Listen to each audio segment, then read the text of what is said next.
وصلی علی رسول کریم اما بعد۔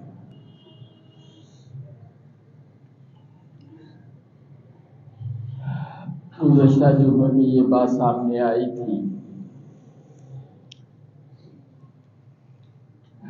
کہ نماز میں مختلف قسم کے خیالات آتے ہیں۔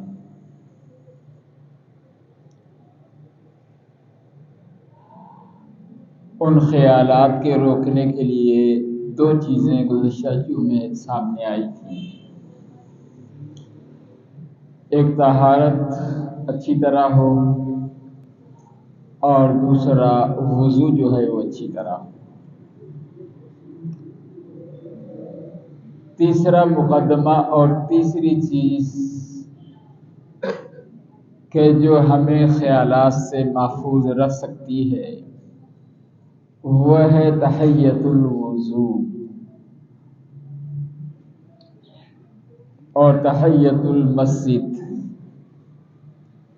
جب بھی ہم وضو کریں، جب بھی ہم مسجد میں آئیں تو دو مختصر سی رکعت جو ہے وہ پڑھ لیں۔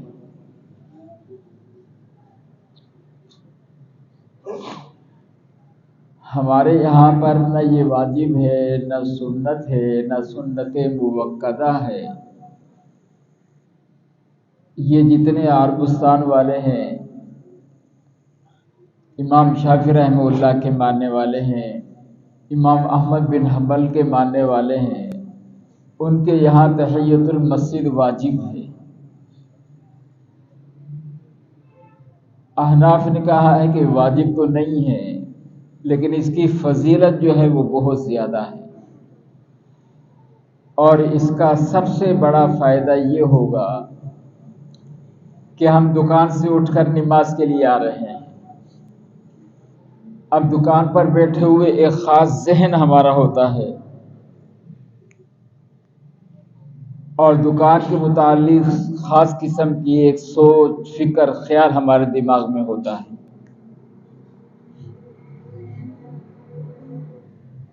ان خیالات کو کمزور کرنے کے لیے اللہ نے ہمیں سکھایا ہے کہ نماز سے پہلے طہارت حاصل کرو۔ اب ہم دوسرے کام میں لگ گئے، دکان کی مشغولی کو چھوڑ کر ہم طہارت کی مشغولی میں لگ گئے۔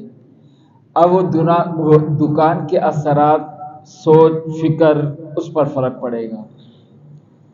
پھر طہارت کے بعد حکم دیا گیا کہ اب وضو کرو۔ اب وضو کی جو ہے وہ خیالات، جس طرح گزشتہ جمعے سامنے بات آئی تھی کہ وضو بھی جو ہے وہ ہماری طرح نہیں جیسے ہم وضو کرتے ہیں، بلکہ وضو بھی جو ہے وہ توجہ سے جو ہے وضو۔ اور وضو کی توجہ کیا ہے کہ جب ہم نے ہاتھ دھوئے ہیں تو ہمارا ذہن گواہی دے کہ میرے ہاتھوں کے گناہ دھل گئے ہیں۔ جب میں نے بازو دھوئے ہیں تو میرا دل گواہی دے کہ میرے جو ہے وہ بازوں کے گناہ دھل گئے ہیں۔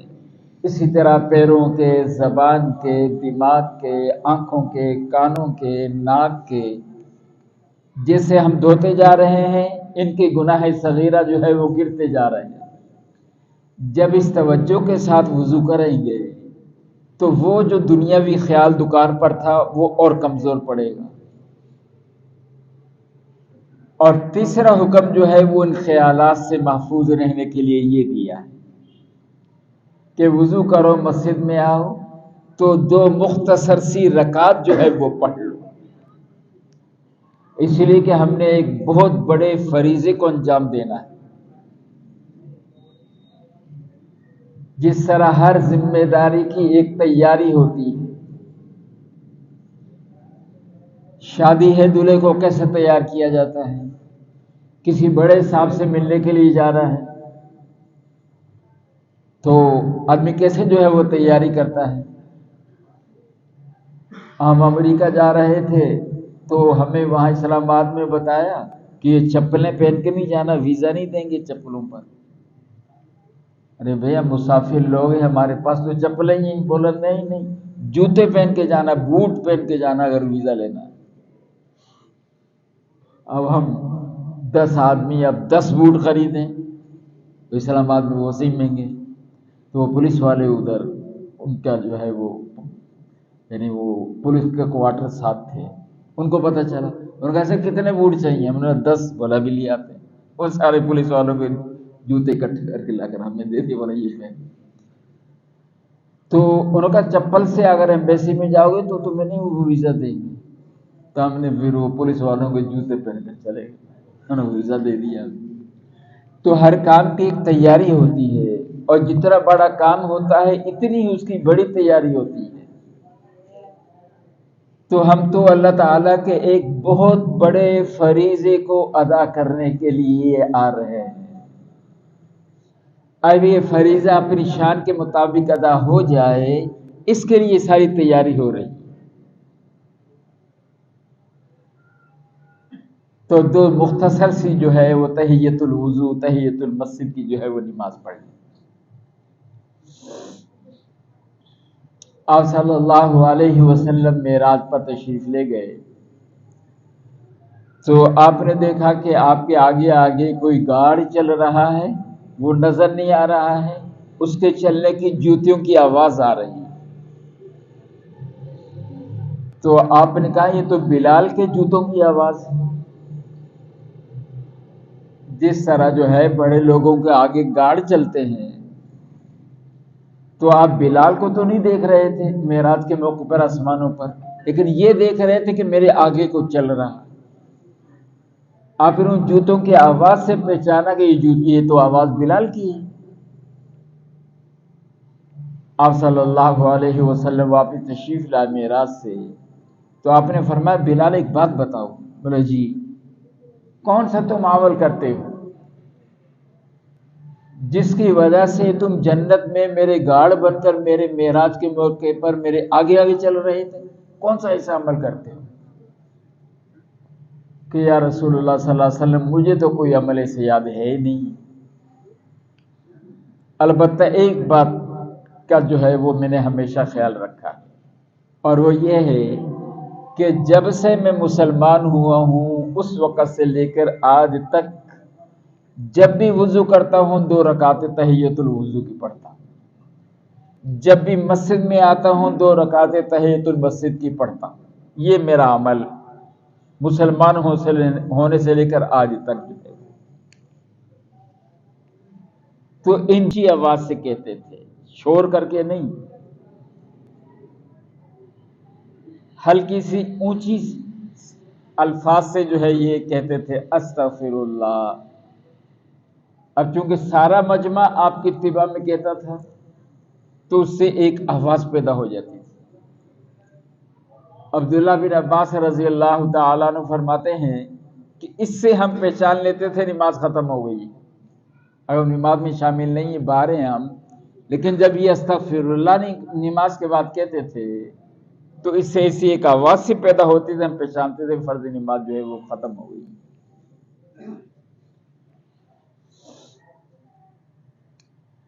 ابو بکر رضی اللہ تعالی عنہ فرماتے ہیں کہ جب فرض نماز سے فارغ ہو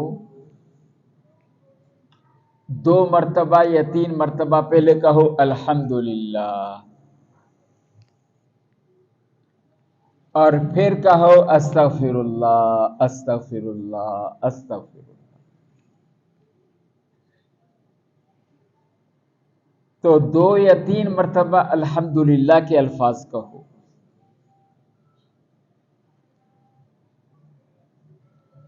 اللہ کی تعریف ہم اس موقع پر اس لیے کر رہے ہیں کہ یہ فریضے کی ادائیگی کی حاضری کی اجازت کس کی طرف سے ملی؟ اللہ تیری مہربانی ہے، تو نے مجھے توفیق دی کہ میں نے آ کر تیرے فریضے کو ادا کیا۔ اگر تو مجھے توفیق نہیں دیتا تو میں کبھی بھی نماز کے لیے نہیں آ سکتا تھا۔ تو تیری مہربانی ہے، تیرے لیے ساری تعریفیں ہیں کہ تو نے مجھے توفیق دے دی، میں نماز کے لیے آ گیا۔ اس پر اللہ کی حمد کرنی ہے، اللہ کے توفیق دینے پر اللہ کی حمد کرنی ہے۔ اور یہ صاف بات ہے کہ وما توفیقی الا باللہ، کوئی اچھا عمل کوئی برا عمل آدمی اپنی مرضی سے نہیں کر سکتا مگر اللہ کی توفیق میسر ہوتی ہے۔ اس لیے کتنی مرتبہ ہم یہ الفاظ کہتے ہیں، لا حول ولا قوت الا باللہ. ہر نیکی بھی اللہ کی توفیق سے ہے، برائی بھی اللہ کی توفیق سے. نہ ہم نیکی اپنی مرضی سے کر سکتے ہیں، نہ ہم برائی سے اپنی مرضی سے بچ سکتے ہیں. یہ تو اللہ کی توفیق ہے، اللہ جسے دے. تو اس پر ہم اللہ کی حمد کہہ رہے ہیں، الحمدللہ الحمدللہ تو نے توفیق دے دی ہمیں. یہ تو اللہ کے اعتبار سے ہم نے. اور جب اپنے آپ کو دیکھا کہ کہاں اللہ کا فریضہ اور کہاں میں،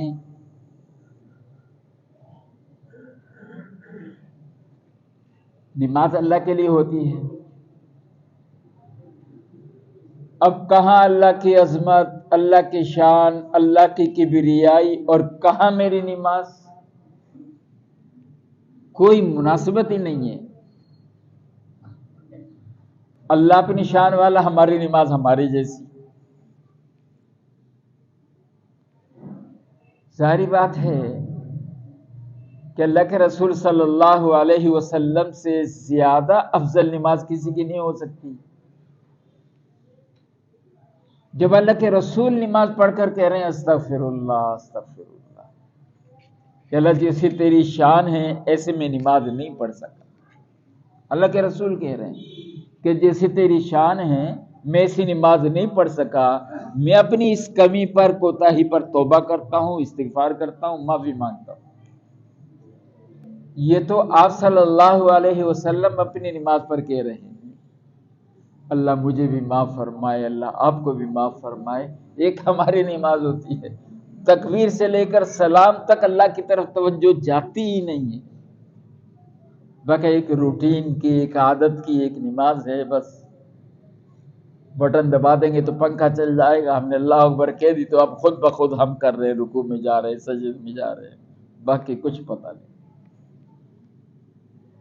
سلام پھیرنے کے بعد خیال آتا اوہو نماز پڑھی، اللہ کا دھیان تو آیا ہی نہیں پوری نماز.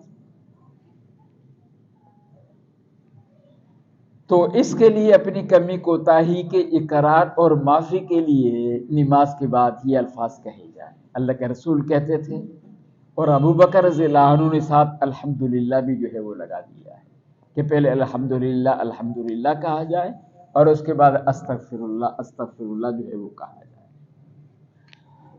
اب ایک بہت بڑا شیطان کا ایک مکر جو ہے وہ شیطان جو ہم سے کرتا ہے، یہ ساری باتیں تو سامنے آ گئی. اللہ مجھے اور آپ کو توفیق دے. ان سارے اعمال کے بعد بھی ہمیں نماز میں خیالات تنگ کرتے ہیں، خیالات آتے ہیں. ہماری کمزوری ہوتی ہے، اعمال کی تاثیر اپنی جگہ پر حق، ہماری کوتاہی ہوتی ہے. اب شیطان دل میں بات ڈالتا ہے، کیا فائدہ تیری نماز کا؟ ایسے ایسے خیالات تو تجھے نماز کے اندر آتے ہیں، پھر کیا فائدہ پڑھنے کا، چھوڑ ایسی نماز کو. اب یہ آدمی بھی کہتے ہیں یار بات تو، خیال تو صحیح آ رہا ہے، جب نماز ہی صحیح نہیں پڑھنی ہے تو پھر پڑھنے کا کیا فائدہ. یہ بہت بڑا شیطان کا ایک تیر ہے. اب یہ کیا کہتا ہے، ایسی نماز پڑھنے کا کیا فائدہ. توبہ توبہ، یعنی ایسی نماز کی حقارت کرنا، ایسی نماز کی تذلیل کرنا، ایسی نماز کو چھوٹا کہنا، ایسی نماز کا کیا فائدہ.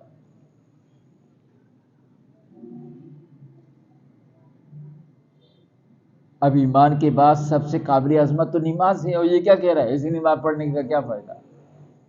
اب شیطان نے اللہ کے فریضے کی جو ہے وہ کیسی تذلیل اس کی زبان سے کروائی ہے، ایسی نماز کا کیا فائدہ. اس لیے اگر ان سارے اعمال کرنے کے بعد بھی خیالات نماز میں آتے ہیں تو بالکل بے پرواہ ہو جاؤ، اب کسی بات کی فکر نہیں ہے. اس لیے کہ ہم وہ کر سکتے ہیں جو ہمارے اختیار میں ہے، ہم وہ نہیں کر سکتے جو ہمارے اختیار میں نہیں ہے. ہم سے حساب اختیار کا ہوگا، غیر اختیاری کا ہم سے حساب نہیں ہوگا. تو کبھی بھی یہ نہیں کہنا چاہیے کہ اسی نماز پڑھنے کا کیا فائدہ، توجہ اللہ کی طرف تو ہوتی نہیں، چھوڑو اسی نماز کو. بہت برے الفاظ ہیں، بہت سخت الفاظ ہیں۔ اس پر ہم خوش نہیں ہیں کہ اللہ ہمیں توفیق دے رہا نماز پڑھنے کی۔ کتنے مسلمان ہیں مسجد کے باہر کھڑے ہوئے ہیں، باہر مسجد کے دکانیں ہیں، اذان ہو رہی ہے، لیکن 4 قدم چل کر مسجد میں نہیں آ رہے ہیں۔ مسلمان ہیں، ہندو سکھ نہیں ہیں۔ ان کو کسی نے روکا ہوا؟ ابھی تو مسجد کی دکان کرائے پر بیٹھا ہوا، نماز کے لیے نہیں آ رہا، کسی نے روکا ہوا اس کو؟ کسی نے پکڑا ہوا؟ نہیں، اوپر کی توفیق ہی نہیں۔ تو ہم جیسی بھی کالی پیلی نماز ہم سے ہوتی ہے، ہم پڑھیں کہ اور اس پر اللہ کا شکر ادا کریں گے، اللہ تو نے توفیق دی ہمیں نماز کی۔ توفیق نہ دیتا تو ہم بھی ابھی باہر بیٹھے ہوتے۔ تو اللہ کی توفیق پر اللہ کا شکر ادا کیا جائے۔ جیسے بھی نماز ہم پڑھ لیں اللہ کا شکر کریں، اللہ تیری مہربانی، تو نے توفیق دے دی، جیسے میری نماز پڑھ سکتا تھا میں نے پڑھ لی۔ لَإِن شَكَرْتُمْ لَأَزِيدَنَّكُمْ، اللہ کہتے ہیں میں تو دے کر دیکھتا ہوں یہ کرتا کیا ہے۔ جب یہ لے کر میرا شکر ادا کرتا ہے تو میں کہتا ہوں واقعی یہ انعام، یہ نعمتوں کے مستحق آدمی ہے، میں اپنی نعمتیں بڑھانا شروع کر دیتا ہوں۔ اگر میں نے نماز کی توفیق دی اور یہ کہہ رہا ہے اسی نماز کا کیا فائدہ، تو پڑھ لے دوبارہ پھر آ کر مسجد میں۔ اللہ سے توفیق کو چھین لیں، پھر اسے توفیق ہی نہیں ہوگی مسجد میں آنے کی۔ تو جیسے بھی جھوٹ موٹ کی نماز تو پڑھ رہا تھا نا، ذکر کر رہا تھا، قرات کر رہا تھا، تسبیحات پڑھ رہا تھا، سب سے محروم ہو گئے۔ اس لیے شیطان کا یہ بہت بڑا مکر ہوتا ہے، بھی ہم نے پوری کوشش کر لی، خیالات نہیں رک رہے ہیں، اب نماز نہیں پڑھنی، کیا فائدہ نماز پڑھنے کا۔ یہ یعنی خطرہ ہے کہ ایسا نہ ہو کہ آدمی کہیں دوسری طرف چلے جائے۔ ان الفاظ یہ حقارت کے الفاظ ہیں، تذلیل کے الفاظ ہیں جو ہم نماز کے لیے استعمال کرتے ہیں۔ جیسے بھی نماز پڑھی اللہ تیری مہربانی، تیرا شکر، یا اللہ تو نے مجھے توفیق دے دی، بس یہ تیری مہربانی۔ اللہ سے مانگتے رہیں گے، اپنی کوشش کرتے رہیں گے، ایک دن اللہ تعالیٰ ہماری نمازوں کو مقبول نمازیں بنا دیں۔ اللہ مجھے اور آپ کو توفیق دے۔